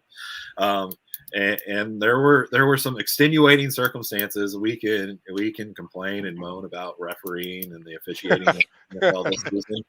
That was the only game I've ever felt as a Chiefs fan that the Chiefs did not beat themselves, or they got beat by the opponent. I felt the referees played way too big of a role in the outcome of that football game. The Chiefs defense had 8 opportunities to make a stop within the 3-yard line. Yeah. Never should a team have to have that many opportunities inside the 3-yard line at that juncture of a football game. Eat the whistle at some point in time. Very good point. So it cost the Chiefs a chance at the number 1 seed. But the Chiefs got the opportunity to throw Big Ben a great retirement party a couple weeks ago because of that. Rico's still angry about that. Welcoming, we had that Midwest hospitality. I'm sure the Roethlisberger family and were very. They showed out for that game. They really did. There were a lot of Pittsburgh fans in Kansas City for that. I welcome the opportunity to have Cincinnati. A little redemption. Revenge, right? Yeah. Kansas City at this juncture of where they are in this window has to kind of put together and piece together their own motivation. A lot of it is make-believe narrative, and they felt slighted with the way that game ended in Cincinnati. So they're going to come out motivated, and they're going to come out strong. And anytime that the national media wants to say that there's a better young quarterback out there, Patrick Mahomes tends to rewrite the script there a little bit. Josh Allen, Joe Burrow, you can throw Herbert in there. The AFC for the next 10 years is going to be a lot of fun. Yes. The NFC, you guys can go retread your quarterbacks all you guys want to. When it comes to the big game, I think it's going to be the AFC for a long tenure. I have Cincinnati. I have Cincinnati keeping it very competitive. I think they'll be able to score. Like you said, though, I know Joe Burrow has been all over the SEC, so he knows what crowds are like, but it's a different animal in Kansas City. I have actually the Chiefs being very competitive, even taking the lead, but in the fourth quarter, the Chiefs pull away, and I think they're up 3. They score a late touchdown. My prediction was 40-30, so I do have it a 2-possession game, but I don't have it a blowout like you guys have. I have the Chiefs scoring late. All right, George, I have the Rams winning. I think the Rams take this game. I have it 27-24. I think Jimmy G's going to turn the ball over. I think this offense now, again, Odell Beckham Jr. is going to be a huge factor here. You still have Cooper Kupp. The tight end Higbee has been playing great. And I think their running game has to maybe not rush for 100 yards, but they got to keep Bosa honest. Look for some screens, look for some runs, just to try to make sure that Bosa's just not pinning his ears back and going after Stafford. How do you have this game? It kind of worries me that you and I are close on the score, because I have it 28-24 Rams. Okay. And that scares me that you and I are that close. Normally we're not. There's a few keys to this game, and number one is going to be the trenches. The Rams defensive line stopping San Francisco's running game. You know what they're going to do. Can Morris make the adjustment to contain that running game? And the Rams have got to figure out a way to block their pass rush. San Francisco does not blitz, because Stafford is the best this year against blitz. I think his quarterback rating is 140 against the blitz. He's been sacked 7 times in the 2 games against the 49ers, and that's just rushing 4 guys. The Rams have got to figure out how to make their adjustments on that blitz, if they're going to slide protection, how they're going to do it. They got to negate it. And yes, they got to run the ball. They didn't run for a ton last week, but they didn't abandon the running game. So they got to do that. And you got to wonder, where's Cam Akers' head? 2 fumbles last week. Is McVay going to give up on him quick? Because Akers has got to have a big role, but so does Sony Michel. Both guys have got to touch the ball at least 12 times each. Got to balance it out, and look for Higbee to have a huge game. He's got to go to his tight end. OBJ, he is more situated in this offense now, and we've been seeing what's going on the last couple of weeks. Yeah, but I'm looking for Higbee to have a huge game. And they got to get in the end zone. Kupp has put up tremendous numbers reception-wise and yardage against San Francisco. 1 touchdown. Yeah, 1 touchdown. You've got to get him in the end zone. Yeah, but yeah, they got to run the ball at least 25 times this game. And I think San Francisco, their weakness is their secondary. So getting OBJ and, like you said, Higbee and Kupp. And yes, Dawn, I do understand that LSU has over 100,000 fans. My brother Pete is a diehard LSU fan. But they were cheering for Joe Burrow. They weren't cheering against him in LSU. So yes, the SEC is loud. Alabama, Ole Miss. But LSU travels great. You watch LSU. They're one of the best traveling schools in the country, along with Alabama, when they go on the road. And I'm not saying Joe Burrow is going to be rattled. I'm just saying that as a young quarterback, I said to my dad and my brother, we're all watching the games last week. I'm like, Tennessee Stadium was like, you could hear a pin drop. It wasn't even loud. I was like, what are the Titan fans doing? Watching the Tannehill throw interception on the first play, that just killed them. But I'm going to say this about the Kansas City game. I got the Chiefs winning, but I took the points. I took Cincinnati in the points. Look out for Joe Mixon. No one's talking about Mixon this week. Everything's about Burrow and his receiving game, passing game. Look for Mixon. All right, Rico, who do you have? Rams, San Francisco. Well, if San Francisco does win, the Rams deserve it because the Rams let them get back into the playoffs. Yeah, that's a good point. Is what I have to say about that particular. But since I'm going to the Super Bowl, I have to go with the Rams because if the Rams go in, the ticket price probably goes up since they're Rico, the home I thought team. it was John. You may not know this. Rico's mother-in-law, his in-laws, they won tickets to the Super Bowl. They can't go, so Rico's going. I mean, talk about luck. Who are you taking, Rico? You can't I'm sell being it, taken, right? John. I'm being taken. Oh, okay. My wife's she got both tickets, and the brother can't go because they can't get substitute teachers where he works, so he can't leave. So the ticket fell to me. I was fourth in line, and I got it. But it's non-transferable, right? So you can't sell I it. don't think it's true. We don't know if it's transferable, but if it is, I'm probably not going to the Super Bowl. Yeah, because you're getting $30,000. $30,000. Well, yeah, you got to take out you got to take money out of your house just to pay for parking for that game. Oh no, they gave us a hotel for 4 days, and they not for Rico. He's VIP. Oh, even better. Oh yeah. We just found out that we're the VIP Yellow Jacket party got canceled, which was upsetting because we were supposed to go to what's called the Yellow Jacket party, which would have been me with a bunch of Hall of Famers. Yeah. Oh, wow. Rico, you talking about this is like me talking about Herbert. Wait, Rico's going to the Super Bowl? This is the first I'm hearing about it. Say it all the time. I tell everybody, and it's random You conversation. better watch out. People may rob you for those 12 tickets. inches. I was like, yeah, it's 12 inches, and I'm going to the Super Bowl. Did I tell you that part? Yeah, I got a 3-year-old, and I'm going to the Super Bowl. Rico, so who do you like in this game and why? I like the Rams a lot in this game. I think the Rams, it's their turn to win, and I feel like Garoppolo he's gonna do something. He's gonna overthrow. He's gonna underthrow. Something's gonna happen. I think Aaron Donald's gonna have an exceptional game. I don't know how San Francisco beats them every time. I just don't know. Every time I watch the game, I'm like, I don't get it. And it's like they come out and they punch him in the face. That's why they get beat. Face. That's what they do to them. And the Rams always get rattled. It's like, it's just like which is surprising that it's like a guy from San Francisco punching a guy from LA in the face because you wouldn't think it'd be a slap fight of two, LA versus San Francisco. But, okay, Rico, let's move on. John, who do you like in this game? Oh, my mind wants to say the Rams. They're the better team. When I think in my preseason prediction, I picked Rams versus Chiefs in the Super Bowl, just because I like the Stafford trade. I just have a feeling San Francisco is going to do something to win this game. Okay, but here's what I'm going to say. I don't know what it is. It's going to be ridiculous. John, how do you get rid of Jimmy G if he goes to the Super Bowl? You can't. He's 2 out of 3 Super Bowls, and then you sit with the third overall pick as your backup quarterback. Lance isn't ready yet. He's not ready. But how do you bench Jimmy G next year? You can't.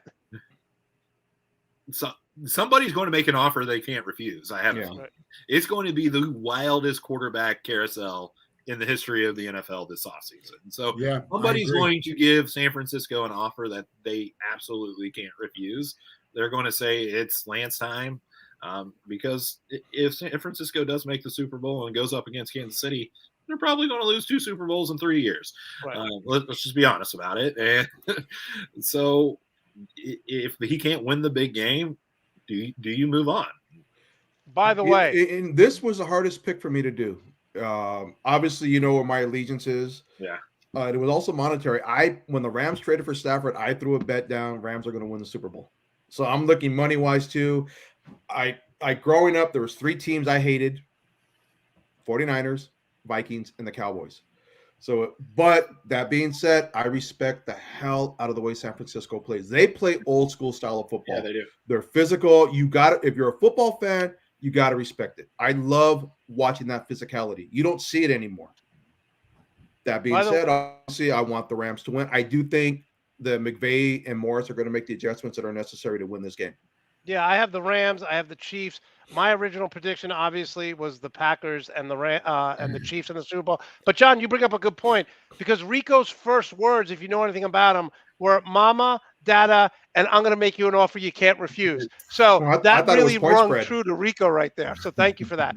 All right, talking with John Meyer, Rico Graziano, and George Lopez. John, we talk about this for 2 years now. How is Eric Bieniemy not getting a head coaching job? If I was the Bears, I would have thrown the Brinks truck at him. Yeah. How is he not a head coach? Yeah, and polls came from the Kansas City's front office. Like, they work together. They have worked together for the past 4 seasons. And why? Why?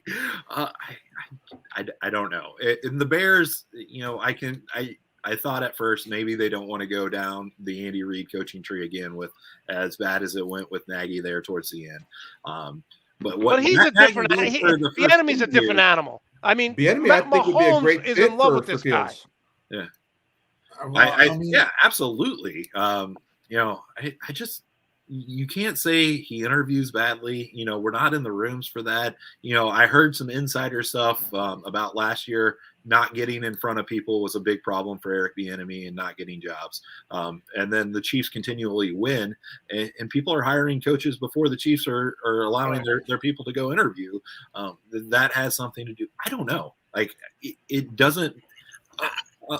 Can I just say? I think having them 3 doesn't help him. Yeah. You know, having one of the best offenses. You know, people are like, well, anybody could. You know, I think a lot of people think anybody could coach them 3. You know, like that offense. And think about how Kansas City had to adjust this during the season this year. Right. Hey, John, do you think he's their offense? But do you think he's the heir apparent to Andy Reid? I don't know how long Andy Reid's going to coach. He's 63 years old. A few more years. But it's his whole life, John, though. So yeah. I mean, but he is overweight. I mean, he has had some health issues. Yeah, he's twice in the last 3 years has he's gone to hospital after a game here in Kansas City. You know, I don't think he's going to coach he's 68, 69 like Belichick is now. But I think 3 years is Bieniemy willing to wait, or is there something that we're not hearing? Are the job offers happening? But can I just say this? You see this all the time with college football, where bowl games are going on. Can't the NFL just wait to the end of the year, the end of the Super Bowl, before the coaching, before you're allowed to hire? Why am I penalizing good staffs who advance in the postseason every year or get to the Super Bowl like Kansas City, like San Francisco, like the Rams? Okay, forget about Cincinnati. You know, this is their first year really making a deep run in forever. Why does the NFL penalize these good teams? Because to be honest with you, I don't want my offensive and defensive coordinator interviewing during a playoff game. So the NFL, get it in gear. When the Super Bowl is over, the next day you could start interviewing. Yeah, it doesn't make a whole lot of sense why people haven't tried to raid Kansas City over the last 3 years. Yeah. Bowles was the first one in 3 years from front office or coaching staff that had been raided from. Everyone's raiding Sean McVay, right? I mean, let's be honest. Matt LaFleur, that I don't even want to mention his name, Brandon Staley with the Chargers. Everyone's rating him. He hasn't won a Super Bowl. Andy Reid is a proven commodity everywhere he goes. He's an offensive genius, and the offense and defense he runs is successful. Let's look at that too. How many outside of Mike Vrabel? How many coaches from Belichick's tree have been successful in the NFL as a head coach? Well, you know my theory on that, right? Because Belichick doesn't let his coordinators really speak to the media much unless it's mandated by the NFL. You know, one of the things, I know you guys probably don't like him, but Mike Krzyzewski always for the last 7-8 years, he's been letting his assistants do the halftime interviews, do the interviews in March Madness. Part of being an NFL coach is handling the media, and a lot of these guys are overwhelmed because they never did it, but working for Bill Belichick. Yeah, but I'm talking like X's and O's. I'm talking like X's and O's. They're not very good as head coaches. As X's and O's wise on the field. Outside of Vrabel's done, what his style is working in Tennessee. Yeah. Romeo Crennel, Charlie Weiss, Josh McDaniels. I'm sorry, Rico, I'm gonna have to bring this up. He had that one moment with Tebow when they beat the Steelers in the playoffs, and that was it. and now I'm hearing McDaniel actually is probably the front runner to the Raiders job. So we're all in agreement here. If Jimmy G goes to the Super Bowl, he comes back as the starting quarterback next year. I don't know. They say no matter what. They say no matter what he's leaving. How do you get rid of a guy who's been to the Super Bowl? I agree with John. They get an offer they can't refuse. The players like playing for Jimmy G. They have his heir apparent there. It's front staff. They're going to want to justify that draft pick for Trey Lance, which I think he should have. If he could have, he should have stood one more year at North Dakota State. Well, but Jordan, forget about that because your team did it, right? You had a quarterback that went to the Super Bowl. A year later, they ship him out for Matthew Stafford. Well, 2 years later, because after that Super Bowl, and like I said, I never will badmouth Jared Goff because what he did do here with the Rams, but his confidence was shaken. He wasn't the same quarterback after that Super Bowl the last 2 years with the Rams. You could see it, and McVay. He saw the writing on the wall. He goes, he's not progressing to the point where I want him to progress. And he did regress a little bit. And McVay's like, I'm not going to win with him. We got to make a change. Okay. All right. John, how can we follow you? How can we support you? Do you have a picture of your baby? Because everyone always wants to see that. Yeah. I got a couple ready for you guys. Here we go. There's yeah. Love it. All of 6 weeks old. That's awesome. And then congratulations. We got a little twinning going on here. Oh, there we go. Yeah. Okay, and how is the older one with the younger one? He's doing excellent. Okay. We were a little concerned coming out just because they're 16 months to the day apart. So the day? To the day. Wow. Rico has one, and he's like, "How do you do it?" One of them barely pulling through. I got three. I work in Rico coffee. has 24-hour nanny service too. We are highly caffeinated at the very least. How do you can maintain the noise level, like especially with games like this or like last week with a 6-week-old? Silent. Seriously, watched on mute, baby in arm. Yay. John, you should get hired for an acting role because if you could stay silent during that game you could really fake any emotion. So here's a quick story, Monty. You'll appreciate it. So week 2 last year, Justin Herbert gets his first career start because they punctured the long Taylor, or it was Taylor, right? Yeah. Yeah. So I'm watching. Melissa is getting ready to go up with a nap. We have Jude, who's at that time 5, 6, 7 weeks old. We get to a field goal, a 58-yard field goal to send the game to finish the game, to end the game. The Chiefs have the opportunity. So either the Chiefs are going to lose this game, or they're going to win. So Melissa literally takes Jude from my arms and says, "You're going to throw this baby one way or the other, in excitement or in frustration." So he has to go. Like the baby down if they scored a touchdown. That is funny. All right, John, listen, what are you doing for the Super Bowl? Because if they go, I'd like to have you on again. Do you have big plans? Would you be able to come on? Probably going to have to pass again this year. So we have this tradition here over the last 3 years 2 years ago, we announced Jude's upcoming arrival on Super Bowl Sunday. Last year, we dedicated Jude a church on Super Bowl Sunday. It did not end super well. Torrance dedications on Super Bowl Sunday here in 2 weeks. So, family comes first. I'm sorry about that, Monty. If we can tape something and I can send it your way, I'll let you know my predictions and stuff. But we're going to be with the family for that, and then we'll have the full spread. We'll do it right here in Kansas Now, City. will you go to your old barbecue place to cater it for you, or what are you doing? Yeah, You left on good terms, right? Absolutely. We were there Friday night. Okay, all right. On some barbecue. I don't know if we'll do barbecue. Last year we did tacos. I think we're doing tacos today, so we'll probably switch it up and do some wings and some meatballs and stuff like that. Some snack food for Super Bowl Sunday this year, just to get that bad juju off of that Tampa Bay loss year. I'll be going to a concession stand to be. Oh, here he goes. Rico. Yeah, good looking. Where are you food going? over there, Rico, you can be in a private booth. Yeah, I you never know. They haven't given us our tickets. We just know that they're low. They're supposedly lower levels. So unbelievable. I mean, talk about the luck. Always finds this guy's way. John, we're always a pleasure. gonna find Rico so on much. TV. We're gonna see him on TV that day. Really appreciate it, You're John. gonna see me like this in the stands. Thanks a lot. All right, John. Enjoy the game, man. Thank you so much. Buddy. Congratulations. Good luck today, John. Does a great job. John does a great job covering the Kansas City. Yeah, this is a problem.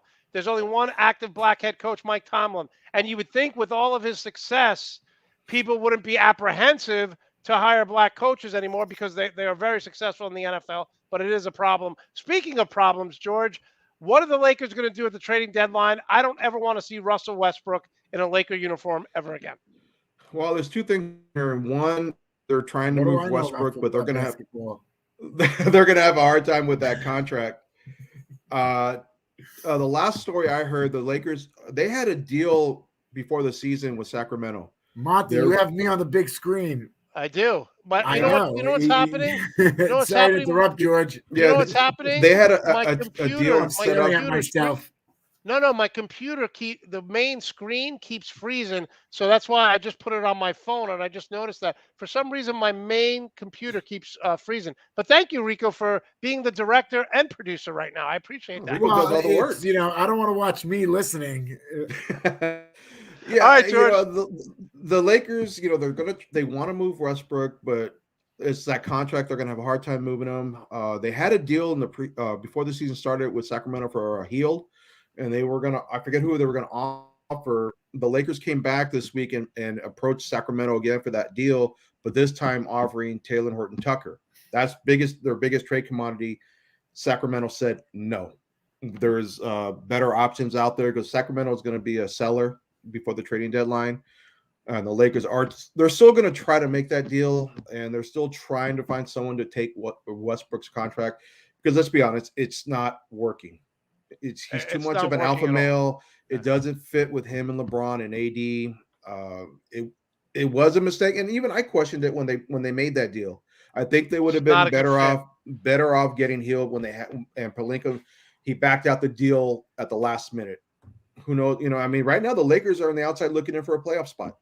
I think they'll get the 7th or 8th seed, but then you're going to have to go up against the Phoenix Suns, which we saw what they did last year. Or the Golden State Warriors. Right now they're the 9th seed. They're out on the outside looking, and they're so inconsistent. I mean, they look good against the Nets, and then they laid an egg against Philadelphia. So you just don't know what Laker team's going to show up.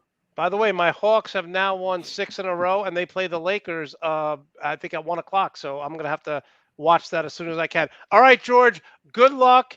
If they get to the Super Bowl, I'm rooting for the Rams here. We will have you on Super Bowl Sunday. Always appreciate the time.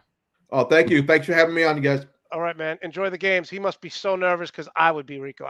Me too. I would hate that, especially against a team who's beaten me that many times. A team who owns you, right? Like, that's crazy. All right, Rico, do you have a rant here this week? Well, my rant would be about the overtime. I think everybody's going a little crazy with it. I think, I feel the rule got changed. When the rule got changed to what it is now, everybody was really happy. And, they changed rules because of playoff games. And I think they may even change this rule, but I think they shouldn't. I think it's just something that should be left because a touchdown is a touchdown at the end of the day. And that's not the easiest thing to do. And having So a you have team. no problem with it. You're just saying because it ended like this. So you don't want like you don't think the other team should get the ball back? I think if they score a touchdown, no. I think it's again in the fifth quarter. Let's call it what it is. The fifth quarter, defense is a guest, right? So I do understand the point of view of people saying, well, the other team should get the ball, but then if they score, then it's whoever scores next, which we're back to step one again. You know what I'm saying? I get you. So I kind of think that the rules should stay the same. I don't think it should be switched. There's certain Josh Allen, look at his face. He knew he wasn't seeing the field again. No, he knew. He knew. He threw his last. I said it when the coin toss. If the Bills received, they would have won because Kansas City was just as tired. Do you know? Yes, exactly. Do you know when whatchamacallit, I called Levi because it bothered me. I was so sick of the game, and he goes, you know what the difference is, Rico? I go, what is it? He goes, I'm a Bills fan. This is not too far out of the window of what I expected to happen. You, on the other hand, really thought the Bills were going to win. Oh no, he said you knew what you thought. He goes, you really thought they were going to win. He's like, I'm a Bills fan. I'm used to disappointment. This is just another Sunday. Poor Rico. What do you think of this, man? What do you think of this? I mean, if Devontae Adams goes to the Chargers, are they going to put up 40 points a game with Justin Herbert? Can they? Who can afford him? Rico, there's no. If the Rams prove there's no salary cap anymore, you can mix numbers. You could do stuff. True. Yeah, I think if he goes there, but I feel like Aaron Rodgers is going to try to follow him. Well, he's not following him to LA because I would take Justin Herbert over the 11-10 in postseason. Aaron Rodgers, who just pouts all the time. Monte Adams is gonna get like 19 to 20 million a year. I know, and he's worth it. He may be worth it. I mean, when you have a quarterback, I mean, you got to remember, he's. But he's smart. He's gonna go where there's a good quarterback. He ain't going. You think he's gonna? That's the question. Is he going somewhere where the money is, or is he going somewhere where to win? I think he's gonna go somewhere where there's both. I really do. I think he is. All right, Rico, what are you doing for the games today? Are you watching them or you have no interest? No, I'm watching them. I'm going to a friend's house. Actually, I've been doing things all week so I can actually watch both games, because Melissa usually lets me pick a game during the week, which one I can pick, that I'm going to watch. Usually it's always the Pittsburgh game because, she's like, you can't have Sundays being obsessed. We had a 3-year-old. It's the weekend. We got to do things. Like normal things. So, like normal people do, Rico. Yeah, I know. Right. But it's football Sunday. I'm only asking for 19 weeks a year. It's not like I'm asking for a lot. Anyway. Rico, am I the marriage counselor right now? I mean, why are you yelling at me? Like I would ask for 19 weeks out of the year. I mean, there's only 52 weeks, but so you're asking for half. I need less than 50% for myself on a Sunday. Rico, every day is about yourself. I know you. What's breaking my heart is that you were talking about earlier, like the depression, like your father, like he's getting depressed. Me and Levi were talking, like every year after we win one of our fantasy leagues, we talk about it for like 2 or 3 weeks, so we forget the end is coming, and then we have like the championship game and the Super Bowl. Then that next Sunday it hits us, but this year it's hit us a little bit more earlier because we only got third place in one of 6 teams, so we've kind of been a little like. Wow, it's over. It's ending. Only 19 weeks a year. Yes, only 19 Rico, weeks. What would you do if you were me? I won 2 fantasy football leagues. I have not received my money yet because people still haven't paid. I mean, is that ridiculous? Let me tell you a little story real quick, and then we'll let you go. So I used to order food. I used to be the office manager for like 200 people. And every day I would order food. Hey, who's ordering? And it got up to like 15, 20 people would order food from whatever restaurant I was ordering from. It got to the point, Rico, where I was spending $24 on a turkey club and fries because we were always short money because people wouldn't put if they ordered something that was $10, they wouldn't include tax. They wouldn't include tip. So I said, I'm no longer doing this. Then I run an NCAA office pool. The owner takes 10 boxes, right? Takes 10, the Final Four game takes 10 boxes. I'm like, $10 a box. I'm like, everyone's got to put in the money, whatever. Give me the money. He didn't give me the money. He loses, and he says, take the money out of petty cash. I was like, I'm not taking money out of petty cash. You owe $100. So he says to the accountant, give Monte $100 out of petty cash, and then I had to make up receipts to give to the accountant on what I spent it on because this cheap bastard wouldn't give me the money. I mean, or is he a genius? Is the question. But Rico, the point is, I've won 2 fantasy football leagues. I haven't got my money yet because people still haven't paid. Is that a bunch of BS? That is ridiculous. That is. I was in one for the playoffs, and the guy made it very clear by the second week, like we need the money, and he called people out in an email. He's like, "Hey, Jim, Tom, Bill, whatever, you have to put in your money. We need the money to pay out." Unbelievable. Like, come shocking. on. It's ridiculous, just pay the man. money. I mean, you joined in. I pay before the draft every year. Yeah, of course. I don't even think about it. We pay before the draft. Well, we have to with our league. Which, by the way, next year I'm doing a full Monte Sports Show, fantasy football, and you can't partner up, so you can't be with Levi. You got to go solo. I told you, it's time for me to humble Levi a little bit. It's time for me to humble him up. I think he's starting to feel because I keep giving him more control. Like this year, he had a lot of control of our teams, and you lost. And we lost. I feel like we worked great together. We were a little bit like this year. So you were the Shaquille O'Neal, Kobe Bryant of fantasy football, and now Levi wants to go to Miami, and he's like, "I'm done with you," like Shaq did. Well, we're going to have our teams together, but there's just going to be one that we're going to be going at it, which would be this one, the Full Monty Sports Show. All right, Rico, we'll see you next Sunday. Thanks so much for. Next Sunday. All right. I'll talk to you later. Why? What'd you say? What'd you think? No, for some reason I thought the Super Bowl that I'll be going to is next Sunday. Are you going to the Super Bowl? Yeah, I got to tell you the story how I won these tickets. All right, I'm doing technically, something. I won the tickets because you know what? If you're going, you won the tickets. So I technically won the tickets. Rico, I'm going to do something I've never done to anyone on the show. I'm kicking you off for the Super Bowl. Have a good one. All right, that was Rico. Show me the money. Graziano. All right. I just want to do a little bit extra point here. I haven't done it in a while. First, I want to thank John Meyer. I want to thank George Lopez, and I want to thank Rico, and I want to thank you guys.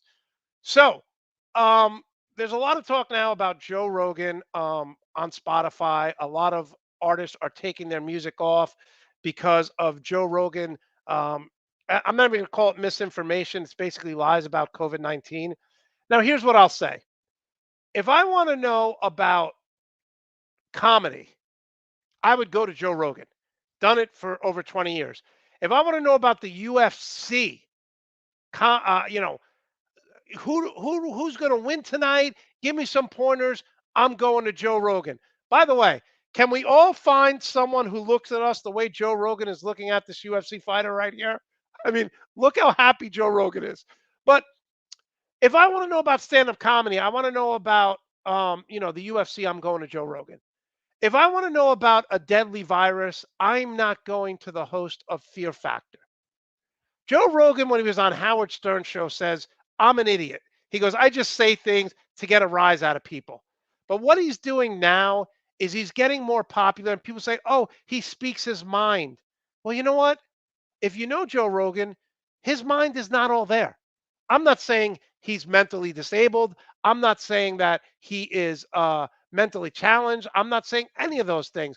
But he's doing this to simply get clickbait and more followers. Joe Rogan said on Howard Stern, I'm full of crap. I don't know anything. I just say things to get a rise out of people. Well, the problem is now people are listening to him and they're dying.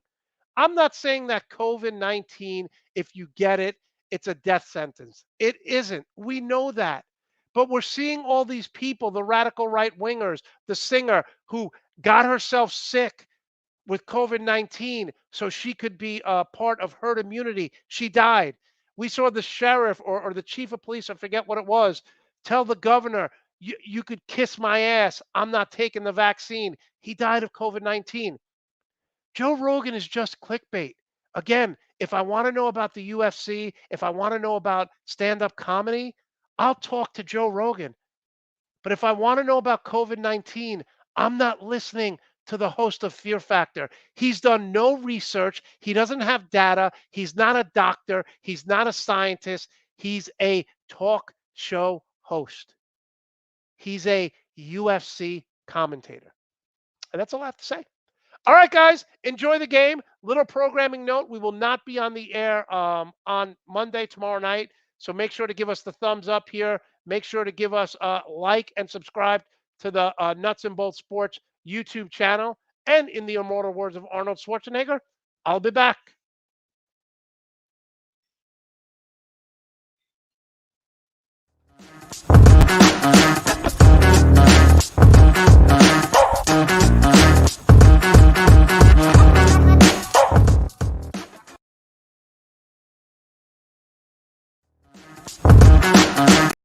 You have a record that will never be broken. You can't trip on that. They hit big shots with Luka. I think the Clippers have no idea. Oh, look at that reaction. Look at that reaction.